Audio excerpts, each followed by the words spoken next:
If you don't hear anything else in the video, you gotta hear this.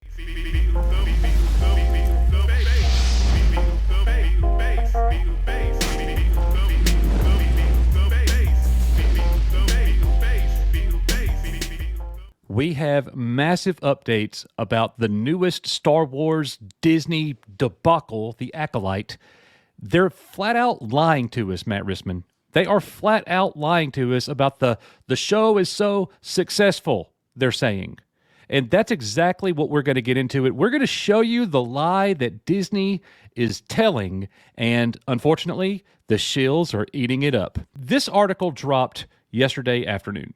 The Acolyte reaches 4.8 million views in one day, biggest Disney Plus launch on 2024. And you already know what happened. There's all these shiltacular people on social media saying, see, the show is great. It's just being review bombed. Well, Matt, that's all relative. 4.8 million views globally on a dual release show. Are we talking about, like, did each episode get 2.4 million apiece? Like, how exactly are we breaking this down? Disney's never really been one to reveal the truth, but what they really do, they really excel at finding the silver lining. They really excel at bending or manipulating any analytic to fit their will or their narrative. Because if you go over to Rotten Tomatoes, yeah, you see the 91% critical review score, which is laughable, by the way, because the show is trash. But then you got the 27% audience score. But The Acolyte has been a terrible show so far. And the fact that they're saying, look, 4.8 million views in one day, it's the biggest launch on Disney Plus. Deadline takes that headline and they take it even further. The Acolyte blast onto Disney Plus with 4.8 million views in the first day of streaming. And that makes it the biggest series premiere on Disney Plus this year. Oh my gosh, they're trying to make it sound, Matt, like it's something that it's not. So for me, the biggest, well, there's a few things. Where do we begin? So when they say the first day, I mean, it premiered at 9 p.m. Eastern. What is the number one first question? What's the first day? Is the first day the 5th? Is it 9 to midnight? And your point, of course, is it one episode? Is it both episodes? And then I would have laughed, right? And I would have laughed even harder if it said it was the number one live action Disney Star Wars, because it's the only live action Disney Star Wars that they put in 2024 to begin with. But more than all of that, every other thing I think that we've looked at that had a premiere in 2024 where they advertised anything about minutes viewed was over a series of days. So I'm not sure how we take a one day thing and really compare it to anything else until we have the right duration to compare against. Yeah. It's just a soundbite to me, just a soundbite. Well, and here's the cold hard fact that people are not looking at. Here it is. If you don't hear anything else in the video, you gotta hear this. Disney Plus has 150 million subscribers. 150 million. 4.8 million people watched the opening night of The Acolyte. That is 3.1% of Disney Plus subscribers. 3%. 3 out of every 100 subscribers watched The Acolyte. And they're touting that as a victory. Well, and we're also assuming you're giving them an additional benefit of the doubt that says these are unique views. I think it just says views, right? So one person could have watched the episodes multiple times. That's counted.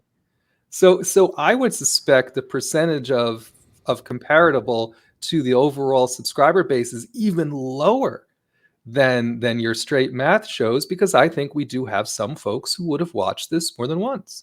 Absolutely. No doubt about it. So you also have to remember for them to say It's the number one, or it's the most watched show premiere on Disney Plus this year. Well, what is it up against? What is it competing with? Echo and the opening episode of Percy Jackson and the Olympians. That's it. That's its competition. X-Men 97 was awesome. It was really, really good. But it didn't have 4.8 million watchers on day one. So, and that you can't, that's apples and oranges. You know, something live action versus something animated. So that is just crazy to me that here they are again trying to find their win in the midst of the rubble, you know, with this series and with this show. Now, we do want to let everybody know real quick before we move on to our next point. We're going to be releasing a video later on today about a theory that's about to happen, and you don't want to miss it. It's crazy what we think this show is about to do, and there's legitimate reasons to believe it. This isn't just something that we made up. So you don't want to go anywhere else. You want to make sure you watch that video. Now, as far as the Acolyte goes, there's a lot to be said here. This review from Cosmic Book News, which, by the way, their articles and the stuff that they say is literally all over the place all the time.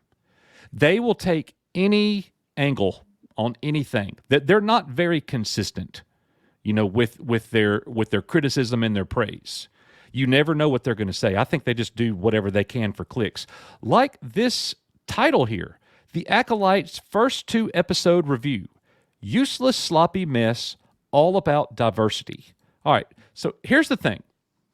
A lot of the shills and Disney Star Wars lovers are saying people don't like this show because of the diversity. I don't think that's an issue for most people. I think, after the first 2 episodes, it's a terrible story. There's so many issues with the show. It's not about them pushing the agenda, though that could become a problem later on down the road in the show. But in the first 2 episodes, I didn't see a whole lot of that. Mm-hmm. Yeah, I agree with you. At face value, the story they're telling and the way they've edited it and the way they're presenting the characters, their dialogue, the interaction, and to me, the overuse of martial arts action just because they really wanted to do that, at some point it becomes diminishing returns. And I think they reached that, for me anyway, in the first 2 episodes. I mean, some of the cast, some of the actors and actresses seem to be more proficient. They seem to be better actors or actresses than some of the others. Some of them have delivered what I consider to be pretty decent performances. Where for me, these 2 episodes are having a problem is with the story and the way they're telling that story. It just hasn't grabbed me. Hasn't grabbed me. And look, I just don't care about May and Osha. And it's not because it's Amandla Stenberg. It's just, I'm sitting there watching it. They haven't given me a reason to care. They just threw us right in the middle of this. I don't know. I think the whole premise of the entire thing is just bad. And look, people saying what we said this in our maybe. So people are saying unfairly on social media that this thing is just being review bombed with the 27%, deal or whatever.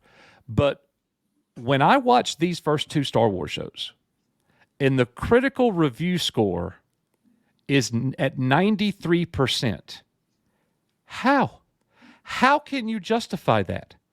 How can you say that this show scores better than the original Star Wars? What? You're telling me this is one of the greatest Star Wars films of all time? One of the greatest Star Wars products of all time? What? Are we seriously living in this world?